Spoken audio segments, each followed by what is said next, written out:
Episode 15 the real Aryanshi Thakur is back. अब तक अर्यांशी रश्मि रणावत के एकदम करीब चली गई। रीवा डरते हुए पहले ही अपनी मां को छोड़कर भाई के पास जा चुकी थी। रिवान जैसे ही अपनी मॉम को प्रोटेक्ट करने के लिए आगे जाने को हुआ कि तभी उसे अपनी मॉम का इशारा मिला और वो समझ गया। जब रश्मि राणावत और बाकी सभी ने सोचा कि वो उन्हें मारेगी तभी स्प्लैश! सबकी आंखें सदमे से फैल गई। कार्तिकेय का मुंह खुला का खुला रह गया। वहीं आनिके की आंखें तो एकटक उस खूबसूरत चेहरे पर जमी हुई थी जो इस वक्त बहुत ही डेंजरस लग रहा था। इस समय उसे देखकर सबको इस कहावत पर यकीन हो गया था कि खूबसूरत चीज दूर से देखने पर ही अच्छी लगती है, अगर उसके पास जाओगे तो वही सबसे खतरनाक बन जाती है। अब आगे रश्मि राणावत की आंखें बंद हो गई और उनके हाथों की मुट्ठी बंध गई। वो लाल तरल उनके बालों से बहते हुए चेहरे और गर्दन से होकर उसके नीचे के शरीर को भिगो गया। बालों से टपकती रेड वाइन जो चेहरे पर खून की तरह बह रही थी वो उनके महंगे मेकअप और साड़ी को खराब कर चुकी थी। अर्यांशी ने उनके ऊपर हाथ उठाने की जगह वही साइड में रखी टेबल के ऊपर किसी की झूठी वाइन का ग्लास रखा था जो सिर्फ थोड़ा ही खाली था। उसे बिना किसी की नजर में आए उठाया और किसी के कुछ सोचने से पहले ही उसे रश्मि राणावत के मुंह पर दे मारा। सभी स्पीचलेस रह गए। आर्या डेविल स्माइल करते हुए रश्मि राणावत को देख रही थी जिसने अभी अभी अपनी आंखें खोली थी और खुद की साड़ी को जिस पर रेड वाइन के दाग लग चुके थे उसे देख रही थी। पहले वो पल्लू से अपना चेहरा साफ करती है, उसके बाद गुस्से भरी नजर से आर्यांशी को देखकर नफरत से कहती है, लड़की तूने ये ठीक नहीं किया। मेरे ऊपर रश्मि राणावत पर वाइन फेंकी, वो भी झूठी। ये मेरा अपमान नहीं बल्कि राणावत खानदान का अपमान है। अब तुझ जैसी लड़की मेरे बेटे की पत्नी तो क्या, मैं तुझे उसकी रखैल भी नहीं। क्रैश! वाइन की बोतल उड़ते हुए उनके बालों को छूकर सीधा दीवार से टकराकर चूर चूर हो गई। अचानक हुई हरकत से उनकी चीख निकल गई और शब्द गले में ही अटककर रह गए। रश्मि राणावत का शरीर डर से कांपने लगा और उनकी नजर एकटक उस टूटी हुई वाइन की बोतल को देख रही थी। निशाना चुका नहीं है मिस दीवान, ये बस एक ट्रेलर था। अगली बार अपनी गंदी जुबान से ये 2 टके वाले शब्द निकाले तो ये बोतल अगली बार दीवार पर नहीं बल्कि आपके सर पर फूटेगी। मुझे पहले वाली अर्यांशी समझने की कोशिश मत करना। उस समय हालत ऐसे थे जिसमें मैं अपने आप को भूल गई थी जिसका सबने बहुत फायदा उठाया। Now the real Aryanshi Thakur is back, जिसका एक ही रूल है, प्यार हो या नफरत सामने वाले को सूद समेत लौटा कर देती है, इसलिए दुश्मन बचकर रहे। उसने अपनी हद से ज्यादा ठंडी आवाज में रश्मि को वार्निंग भरे लुक के साथ घूरते हुए कहा था। हॉल में गहरी शांति पसर गई। अभीर और दोनों भाई अपनी बहन को इतना स्ट्रांगली खड़ा देखकर बहुत खुश थे। अभिमन्यु का भी सीना गर्व से फूल गया था। शेखर जी भी बहुत खुश लग रहे थे और मन में बोलते हैं, यही है जो मेरे बेटे के गुरूर को तोड़ेगी और उसे रिश्तों की अहमियत सिखाएगी। अब जाकर उसे अपनी टक्कर का कोई मिला है। तभी किसी के कदमों की आवाज शांति को भंग करते हुए सबको सुनाई दी और एक खुशी भरी आवाज आई, पंडित जी आ चुके हैं, अब सगाई की तैयारी करो वरना मुहूर्त निकल जाएगा। ठाकुर फैमिली इस आवाज को पहचानती थी। ये वैशाली जी थी जो सुबह से ही गायब थी और एकदम से उन्हें पार्टी में देखकर अभीर की आईब्रो उचक गई। उनके पीछे ही पंडित जी भी आ गए जिन्हें रश्मि राणावत ने सगाई की विधि करने के लिए बुलाया था।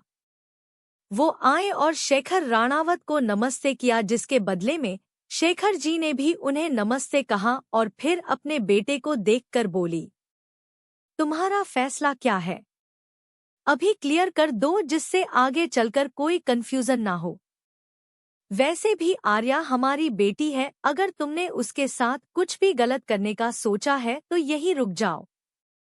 उनके बोलने पर सबको याद आया कि आज यहाँ उन्हें क्यों बुलाया गया था। वही अर्यांशी एक टेढ़ी स्माइल के साथ रिवान को देखकर बोली, तो कहाँ है तुम्हारे भाई की मैड? ऊप्स, होने वाली बीवी। आनिक्य की आंखें गुस्से से लाल हो गई। बहुत हो चुका था और उसने बहुत सुन लिया था, अब उसके सब्र का बांध टूट चुका था। वो अपने जोधपुरी सूट के पैंट में एक हाथ डाले लंबे लंबे कदम भरते हुए आर्यांशी के सामने आ गया। उसका ऑरा बहुत ही सर्द था, जिससे हॉल का टेम्परेचर गिरने लगा। सभी मेहमान खतरा महसूस कर सकते थे, इसलिए उन्होंने तेज सांस लेने की हिम्मत भी नहीं की। उसे इतने करीब से देखकर आर्या खुद से बोली, हम्मम, दिखने में इतना बुरा नहीं है, इसलिए लड़कियां मरती है इस पर मुझे क्या? मैं थोड़ी ना मरने के लिए मौत से लड़कर वापस आई हूँ। मुझे जीना है, ना कि लड़केबाजी करके अपना टाइम वेस्ट करना है। पर अब इस सगाई से कैसे पीछा छुड़ाऊं? अपने ही मन सोचते हुए वो तरह तरह के मुंह बनाने लगी, जिससे वो इतनी क्यूट लग रही थी कि एक पल के लिए तो आनिक्य भी उसमें खो गया। लेकिन उसे जल्दी ही होश आ गया और उसकी आंखें सर्द हो गई। उसने अपनी आंखें अर्यांशी के चेहरे से फेर ली। आनिक्य अपनी उसी ठंडी आवाज में बोला, सगाई आज ही होगी और उससे ही होगी जो मेरे काबिल है। ये कहकर उसने एंट्रेंस की तरफ देखा और कहा, अंदर आ जाओ। सबकी नजर एंट्रेंस की तरफ चली गई, सिवाय आर्या के। वो अपने भाई के पास खड़ी होकर कुछ बोल रही थी। वहाँ क्या हो रहा है क्या नहीं, उसे उससे कोई फर्क नहीं पड़ रहा था। ये लड़का कर क्या रहा है? इसके दिमाग में आखिर चल क्या रहा है? कार्तिकेय आनिक्य को देखकर सोचता है। तभी सबके कानों में पायल की और चूड़ियों की आवाज सुनाई देती है। एक बहुत ही खूबसूरत लड़की लाइट ब्लू लहंगे में एंट्रेंस पर खड़ी थी। उसका फिगर भी परफेक्ट था, पर वो देखने से ही शर्मीली और मासूम लग रही थी। वो भी बहुत सुंदर थी, लेकिन उसकी सुंदरता अर्यांशी से थोड़ी फीकी ही थी। जहां आर्या का चार्म स्ट्रॉन्ग और क्यूट दोनों है, वहीं ये लड़की शांत और कम बोलने वाली लग रही थी। उसने एक नज़र हॉल में सभी लोगों को देखा और धीरे धीरे कदम बढ़ाते हुए आगे आने लगी। उस लड़की का चेहरा देखकर अभिमन्यु जी और शेखर जी शॉक हो गए और एक दूसरे को देखने लगे। अगस्त्या और मिहिर भी शॉक में थे और उनकी नज़र एकदम से ही विशाखा बुआ जी पर चली गई, जो सामने से आ रही अपनी बेटी को खुशी और उत्साह से देख रही थी। मिहिर अगस्त्य के कान में तो ये वजह थी जिसकी वजह से कल सगाई का सुनकर ये इतना हैरान रह गई और सुबह से ही गायब हो गई, क्योंकि ये तो पहले से अपनी बेटी को यहाँ सेट करने की प्लानिंग कर रही थी। अगस्त्य ने कुछ नहीं कहा। उसने अभीर को देखा, जो ज्यादा हैरान नहीं लग रहा था।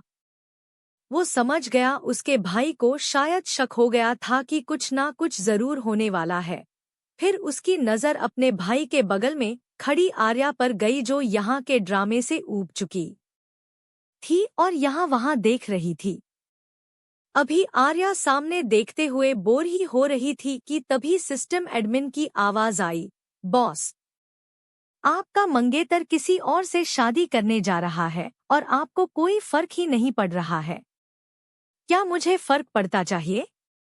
उसने बिना भाव के सिस्टम से लापरवाही से पूछा। हाँ बॉस, आपकी एज की लड़कियां तो ब्रेकअप पर भी इतना रोती है कि किसी के घर बाढ़ ही आ जाए। उसकी बात सुनकर आर्या ने दबी हंसी में कहा, बुद्धू, वो बस कहने के लिए है, असलियत में इतने आंसू भी नहीं निकलते कि हम एक बाल्टी भी भर सके। इन लड़कों की वजह से आंसू बहाना बेवकूफ़ी है।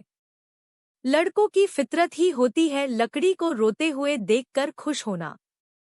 जब तक पास है उसे कूड़े की तरह देखेंगे और जैसे ही दूर गई तो रानी बनाने के वादे करेंगे। आप एक तरफा नहीं बोल सकती बॉस। माना आप एक लड़की है और लड़की की फीलिंग समझती है, पर लड़कों के साथ भी कुछ अलग नहीं होता।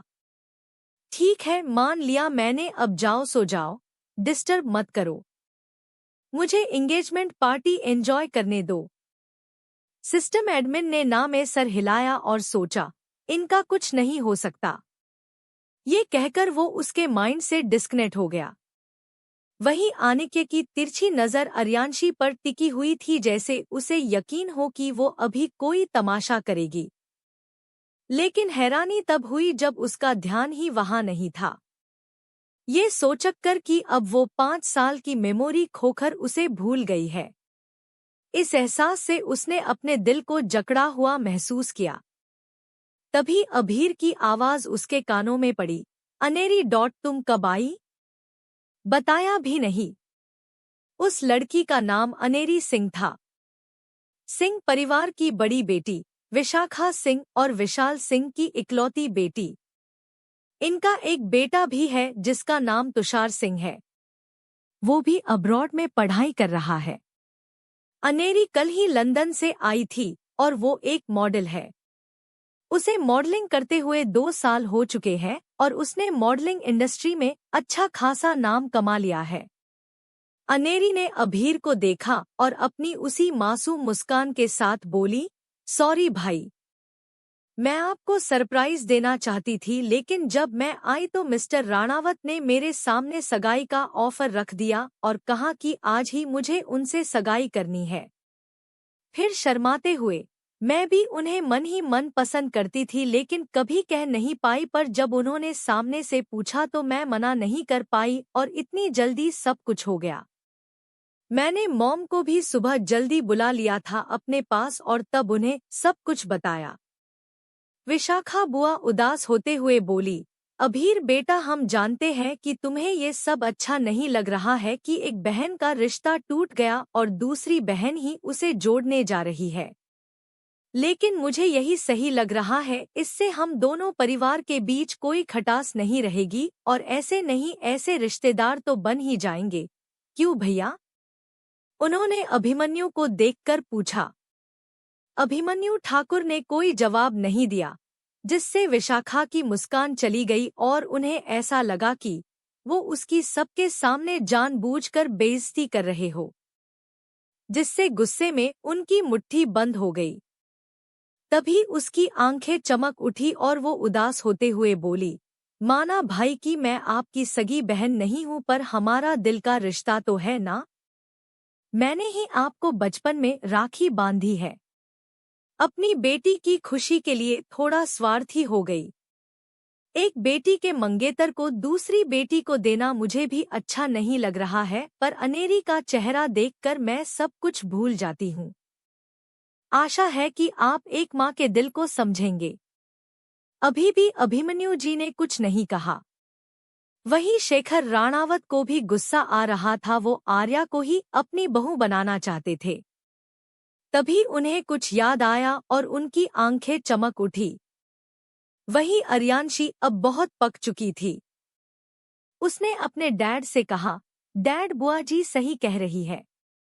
अनेरी दी जैसी गाय, गाय जैसी संस्कारी बहू ही इन जैसे घमंडियों को झेल पाएगी, जिन्हें बोलने की तमीज भी नहीं कि किसे मैड कह रहे हैं। वो अनेरी के पास गई जो उसे ही हैरानी से देख रही थी। दी, थोड़ी देर पहले छोटे राणावत ने कहा था कि मुझसे शादी करने से बेहतर उनका भाई एक मैड से शादी कर ले, तो कहीं मैड से मतलब उनका आपसे तो नहीं था, क्योंकि सगाई के लिए तो आपसे ही पूछा गया है। उसके शब्द भड़काने वाले थे। अनेरी का मुंह खुला का खुला रह गया। वही रिवान चिढ़कर बोला, मैंने ऐसे ही एग्जाम्पल के लिए बोला था। तुम अपनी बहन को ही मैड बोल रही हो। तुमने एग्जाम्पल के लिए बोला, लेकिन कहा तो इनडायरेक्टली वही ना कि मेरे अलावा जो भी लड़की तुम्हारे भाई से सगाई और शादी करेगी वो एकदम नौकरानी जैसी होगी। तुम मेरी बातों को तोड़ मरोड़ कर बोल रही हो, ये सब झूठ है। मैंने अनेरी को मैड नहीं कहा। झूठ बोले, कौआ काटे काले कौए से डरियो। उसी वक्त एक वेटर का फोन बज उठा, जिसे सुनकर आर्या बोली, देखा छोटे राणावत, तुम झूठे हो, इसलिए ये फोन भी एकदम सही टाइमिंग पर बजा। अब तो डेस्टिनी ने भी डिसाइड कर लिया कि कौन झूठा है। अब तो डरो झूठ बोलने से, वरना काला कौआ काट खाएगा। मिहिर ने उसकी बात पूरी करते हुए कहा और आर्या ने मिहिर को हाई फाई दे दी और दोनों हंस पड़े। अचानक टेंस भरे माहौल में हंसी छा गई और जो मेहमान डरे थे अब उन्होंने ने भी राहत की सांस ली, सिवाय उन 3 लोगों के जिनकी आज बैक टू बैक इंसल्ट हो रही थी। रश्मि राणावत ने रिवान को आगे कुछ भी कहने से रोक दिया और जलती नजरों से आर्या को देखते जी अनेरी से प्यार से बोली, बेटा तुम लग रही हो असली संस्कारी, नेक दिल और प्यार बहू। आनिके ने सही कहा, तुम ही उसके काबिल हो, बाकी सब तो बस शो पीस का सामान है। ये बात उन्होंने अर्यांशी को घूरते हुए कही थी। आर्या की आईब्रो सिकुड़ गई और वो लापरवाही से बोली, तो आपने क्या उखाड़ लिया अपनी जिंदगी में मिस दीवान? आखिर मैं गिरी तो अपनी ही बहन के पति पर दूसरा कोई आदमी नहीं मिला क्या? उसकी बात रश्मि राणावत को अंदर तक गुस्से से भर गई। वो उसे खींचकर थप्पड़ मारना चाहती थी, लेकिन कुछ देर पहले की हुई उसकी हरकत को याद करके उनकी दोबारा हिम्मत नहीं हुई उसे मारने की। लेकिन उन्होंने ठान जरूर लिया था कि इस लड़की से अपनी बेइज्जती का बदला लेकर ही रहेगी। वहीं रीवा बहुत देर से उसकी बकवास सुन रही थी। उसने कहा, तुम अपने आप को समझती क्या हो? अर्यांशी ठाकुर, उसने एक डेविल स्माइल के साथ जवाब दिया, जिससे रीवा और भी चिढ़ गई। तुम ठाकुर परिवार के नाम के बिना कुछ नहीं हो, रीवा ने तेज आवाज में कहा। सेम टू यू, आर्या ने अपनी साड़ी के पल्लू को संवारते हुए कहा जो हवा से उड़ रहा था। वहीं आनिके की नजर उसकी गौरी कमर पर चली गई। कमर को नाभि के एकदम ऊपर एक काला तिल था जो बार बार पल्लू के हिलने से दिखाई देता। वो आनिके को जैसे चिढ़ा रहा था। उसने गुस्से से अपनी आंखें फेर ली। उसे नफरत थी इस एहसास से जब कोई उसे अपने कंट्रोल में करने की कोशिश करे। क्या ये सगाई हो जाएगी?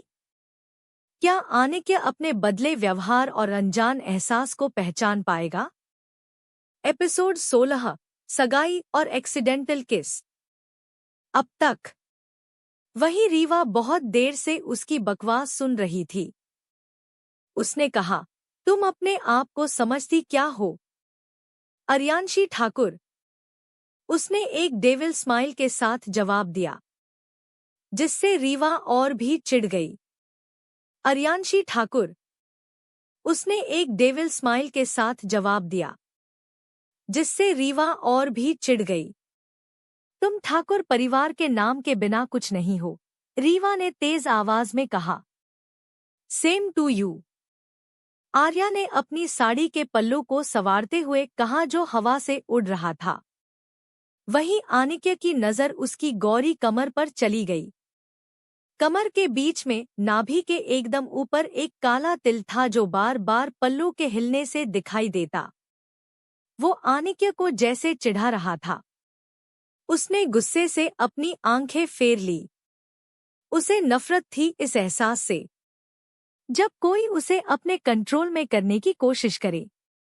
अब आगे कोशिश मत करो, मेरी बहन से बातों में तुम कभी नहीं जीत पाओगी, मिहिर ने मजाक भरी हंसी के साथ कहा। उसकी बात सुनकर रीवा गुस्से से अंदर ही अंदर झुलसने लगी। गुस्से से उसकी सांसें तेज हो गई थी। उसे नागिन की तरह फुफकार मारता देख आर्यंशी की आंखें छोटी हो गई। तुम ये मत सोचना कि मैं पिछले 5 साल की याद भूल गई हूँ, तो ये भी भूल जाऊंगी कि मेरा एक्सीडेंट कैसे हुआ था और किसने किया था। उसका ये बोलना ही था कि रीवा घबरा गई और उसका सारा गुस्सा डर में बदल गया। वो डरी नजरों से अपने भाई को देखने लगी। आनिके ने अपनी सर्द नजरों से उसे देखा और बोला, जो करने के बारे में सोच रही हो उसे यही रोक दो। अगर सबके सामने मेरे खानदान की बदनामी हुई तो अंजाम अच्छा नहीं होगा। अंजाम की फिक्र उन्हें होती है जिन्हें डर हो मिस्टर राणावत। और मैं अर्यांशी ठाकुर हूँ, जो किसी के बाप से नहीं डरती सिवाय अपने बाप के। पर मुझे भी शेखर अंकल के इज्जत का ख्याल है, इसलिए अब तक चुप हूँ। उसने भी आनिक्य की हेजल ग्रीन आंखों में घूरते हुए एक एक शब्द पर जोर देते हुए कहा, सर्द लहजे में कहा। पहली बार दोनों की नजरें यूं मिली थी कि उसकी नजरों ने अपने अक्ष को आंखों में उतरते देखा था। उसकी हिम्मत की दाद देते हुए दिल जोर जोर से धड़का था और उन घनी पलकों की छांव में वो गहरी काली आंखें जो रात के आसमान की तरह थी और उनमें समाई रोशनी उन टिमटिमाते हजारों तारों सी नजर आई थी।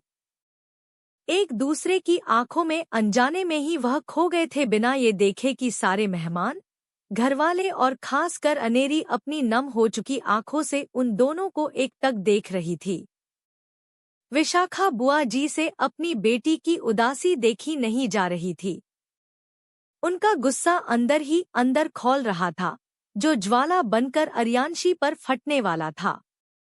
आनिक्य भी ना चाहते हुए उसकी आंखों से आकर्षित होने से खुद को रोक नहीं पाया। वहीं आर्या तो उसकी उन रेयर आंखों को घूर रही थी। उसके दिमाग में एक ही बात चल रही थी, भगवान ने मेरे साथ नाइंसाफी की है। इन्हें इतनी सुंदर रेयर आंखें दे दी और ऊपर से इतनी हैंडसमनेस। इन्हें देखकर लगता है कि भगवान ने सारे रिसोर्सेज इनको बनाने में ही खर्च कर दिए हैं, तभी तो इतना हैंडसम चेहरा जो सेलिब्रिटी से भी ज्यादा आकर्षक है। उसके मन में अभी यही सवाल चल रहा था। तभी विशाखा बुआ जी नकली मुस्कुराहट के साथ बोली, बातें बाद में होती रहेगी, अभी सगाई का मुहूर्त निकला जा रहा है। क्यों पंडित जी? पंडित जी ने हड़बड़ाते हुए जल्दी से कहा। तभी रश्मि जी ने कहा, आओ आनिक्य बेटा। आनिक्य ने अर्यांशी को देखा जो उसे देख भी नहीं रही थी। उसने अपनी मुट्ठी कस गई। अब भी वक्त है, रुक जा। ये लड़की तेरे काबिल बिल्कुल नहीं है, पर तू अपने ईगो के आगे किसी की कहाँ सुनता है। कार्तिकेय ने फिर से उसे चेतावनी देते हुए कहा। आनिक्य ने अपने भाई को एक नज़र देखा, फिर वहां से स्टेज की तरफ चला गया। वहीं अनेरी उसे आगे बढ़ता देख खुश हो गई। उसने आर्या को देखा, लेकिन उसके चेहरे पर कोई उदासी ना देख वो निराश हो गई और खुद भी आनिक्य के पीछे पीछे स्टेज पर आ गई। रिवान और रीवा बहुत खुश थे। रीवा जल्दी से रिंग वाली थाल लेकर आ गई। पंडित जी ने पूजा की। उसके बाद रश्मि राणावत ने अनेरी को चूनर उड़ाई, फिर आनिक्य को देखकर बोली, बेटा थोड़ा पास आओ, इतनी दूर क्यों बैठी हो जैसे ये तुम्हारी नहीं किसी और की होने वाली बीवी हो। आनिक्य ने कोई जवाब नहीं दिया, बस उन्हें घूरते हुए बोला, क्या आपको नहीं पता मुझे माइसोफोबिया है? उसकी बात सुनकर और इस तरह घूरने के बाद रश्मि राणावत की दोबारा हिम्मत नहीं हुई उससे कुछ भी कहने की। वहीं अनेरी की मुस्कान फीकी पड़ गई। जब उस आर्या के इतने पास खड़े थे तब तो इन्हें इस बात का ख्याल भी नहीं आया। उसने सोचा और एक फीकी उदास भरी मुस्कान के साथ स्टेज से दूर अपने भाइयों के साथ खड़ी उस सुंदर लड़की को देखा जो आज पहले से कहीं ज्यादा सुंदर लग रही थी। रश्मि जी ने अनेरी को टीका लगाया और उसकी गोद में नारियल, सगुण के चांदी के सिक्के और मिठाई रख दी। उसके बाद बाकी सगुण की थाल पर उसका हाथ रखवाया गया, जिनमें साड़ियाँ, गहने और चांदी सोने के सिक्के थे। इतना सब कुछ देखकर विशाखा बुआ जी की आंखें चमक उठी और वो अपने ख्यालों में खो गई। जहां उनके ऊपर फूलों की जगह पैसों से स्वागत हो रहा हो और वो ऊपर से लेकर नीचे तक सोने से ढकी हुई थी। उनके आसपास हजारों नौकरानी घूम रही थी, कोई उन्हें फल काट कर खिला रही थी तो कोई उनके हाथ और पैर दबा रही थी। लालच बुरी बला है, ये सुनते ही वो एकदम से होश में आई और उन्होंने बगल में देखा जहां एक मेहमान फोन पर किसी से बात करते हुए ये शब्द बोल रहा था। उन्होंने राहत की सांस ली और यहाँ वहाँ देखने लगी कि कहीं किसी ने उन्हें इस तरह तो नहीं देख लिया। बेचारी, उन्हें क्या पता कि आर्य और मिहिर दोनों ने उन्हें किसी पागल की तरह अपनी ललचाई नजरों से उन गहनों और सोने के सिक्कों को देखते हुए पकड़ लिया था। बहन, मैं कह रहा हूं, इस बुआ के अरमानों पर ना पानी फिरेगा। वो अंकल सही कह रहे थे, लालच बुरी बला है। वाह भाई, आप भी अब धीरे धीरे मेरे साथ रहते हुए कहावत सीखते जा रहे हैं। Well done. आर्या के मुंह से तारीफ सुन मिहिर मुस्कुरा दिया और अपनी कॉलर को बड़े स्टाइल से उठाकर बोला, मोस्ट वेलकम मेरी प्यारी गुड़िया। दोनों अपने में ही बिजी थे। वही आनिक्य अपनी हेजल आइज से एकटक अर्यांशी के चेहरे को देख रहा था, जहां कोई उदासी, दुख या उसके लिए वो जुनून नहीं दिख रहा था जो पहले दिखाई देता था। वो सच में अपनी याददाश्त खो चुकी है, उसने सोचा और अपनी नजरें उससे फेर ली। वही अभीर भी उसे देख रहा था, तभी दोनों की नजरें मिली और अभीर ने उसे एक सरकास्टिक स्माइल के साथ देखा। कहा था ना हार जाओगे? इस बार जिसे तुमने देखा और जाना वो नहीं बल्कि मेरी बहन थी, जो इतने सालों के बाद हमें मिली है और उसे मुझसे बेहतर कोई नहीं जान सकता। आनिक्य की आंखें गहरी हो गई। वो समझ गया जो उसकी आंखें और वो सरकास्म से भरी स्माइल कहना चाहती थी। सच में आज पहली बार आनिक्य राणावत की आंखें धोखा खा बैठी। उसने भी सच को मान लिया, जिसके बाद दोनों का आंखों ही आंखों में बातें करना बंद हो गया। वो सोच भी नहीं सकता था जो हो चुका था। उसकी आंखों ने धोखा नहीं खाया था, बल्कि रातों रात पूरा इंसान ही बदल चुका था। जिसे यादें तो मिली थी लेकिन वो उसकी नहीं थी, और जब यादें उसकी नहीं थी तो वो क्यों उस लड़की का फैलाया रायता समेटेगी? इसलिए अर्यांशी ने आधा सच और आधा झूठ कहा। उसने सोच लिया था बाद में जब सही वक्त आएगा तब वो अपने भाइयों को अपने सबसे बड़े राज के बारे में बताएगी। वही अब सारी विधि होने के बाद रश्मि राणावत ने दोनों से कहा, अब आप दोनों खड़े हो जाओ और एक दूसरे को रिंग पहना दो।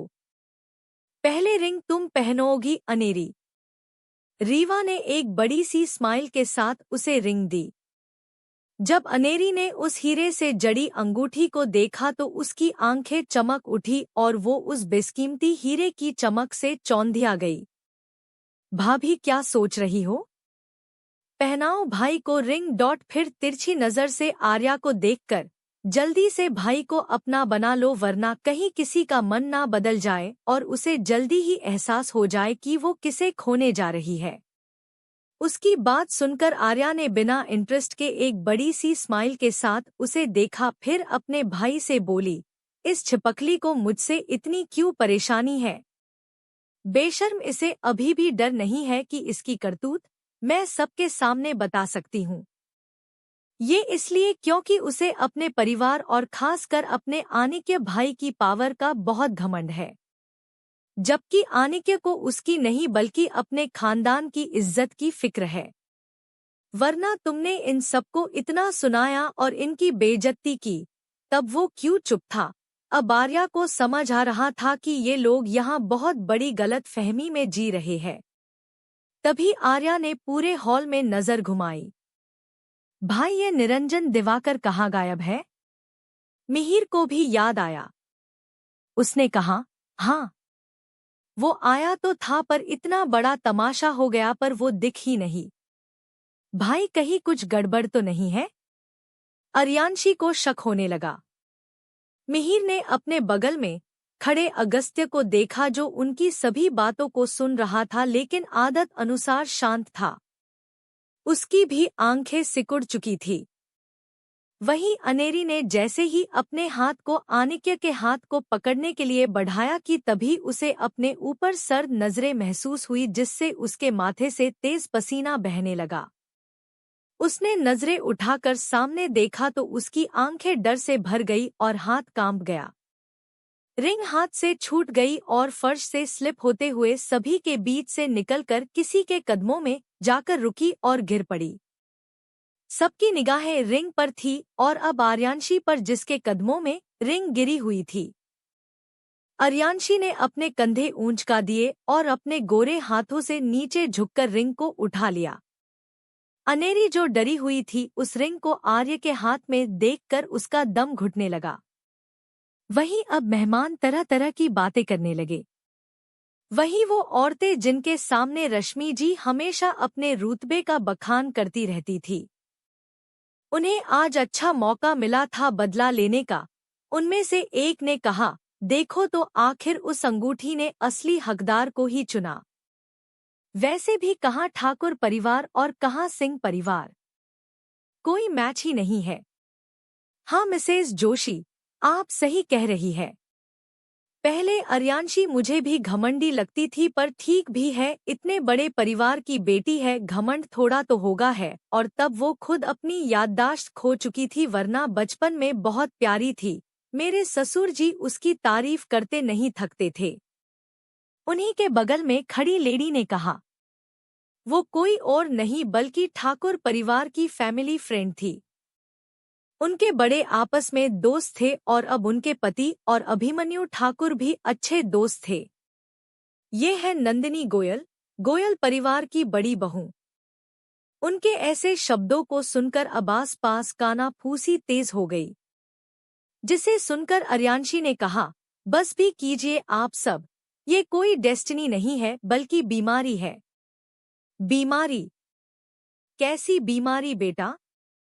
मिसेज गोयल ने पूछा। आंटी, वो मेरी बहन अपने कोल्ड होने वाले हस्बैंड की खतरनाक आंखें देखकर डर गई, बस इसलिए उनके हाथ कांप गए और ये रिंग उनके हाथ से नीचे लुढ़कते हुए मेरे पास आ गई।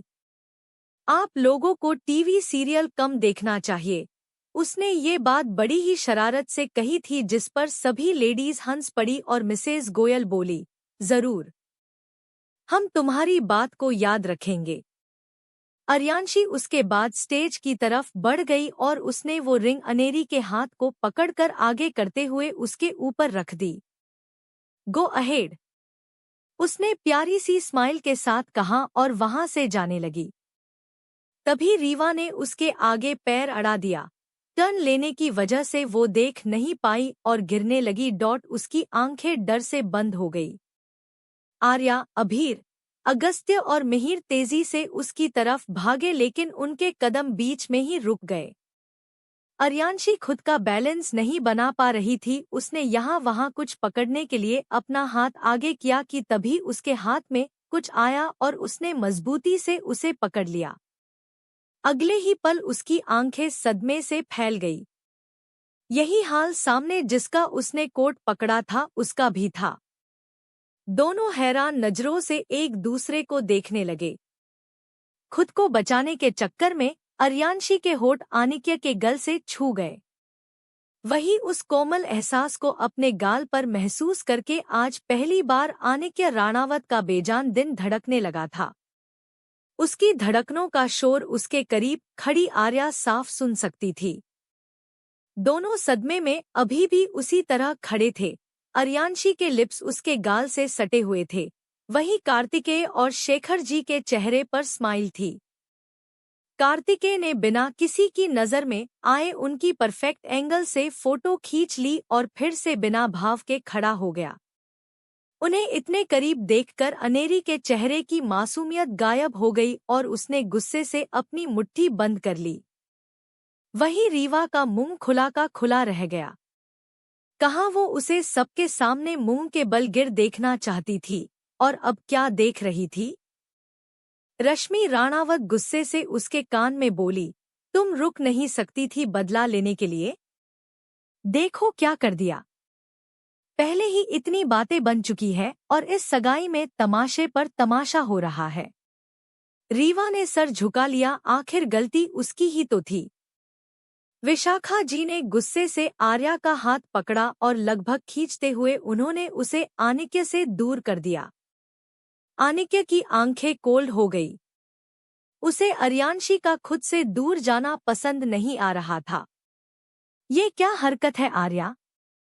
माना मैं तुमसे बहुत प्यार करती हूँ, लेकिन इसका मतलब नहीं कि तुम अपने जीजा जी पर डोरे डालो। बुआ जी बस। अर्यांशी को उनका इस तरह खींचना गुस्सा दिला गया और उसने अपना हाथ दिखाकर उनकी बोलती बंद कर दी। भूलो मत, भीख में दिया है मैंने अपना मंगेतर आपकी बेटी को, वरना अगर अर्यांशी ठाकुर छीनने पर आ जाए ना तो उसे उस चीज को हासिल करने से कोई रोक नहीं सकता। समझ आई बात? बुआ। उसने खींचते हुए कहा और अपने बालों को झटककर वहां से अपने भाइयों की तरफ बढ़ गई। विशाखा बुआ और अनेरी उसे देखती ही रह गई। आनिके की नजरों में अलग ही चमक थी जो उसकी बात सुनकर डिम हो गई और अब उनमें गुस्सा दिखने लगा। तभी रश्मि राणावत जल्दी से बोली, अनेरी बेटा मुहूर्त निकल रहा है, रिंग पहनाओ। अनेरी भी डर गई थी आर्यांशी की धमकी से, इसलिए उसने हाँ में सर हिलाया और रिंग पहनाने लगी कि तभी लाइट चली गई और चारों तरफ अंधेरा छा गया।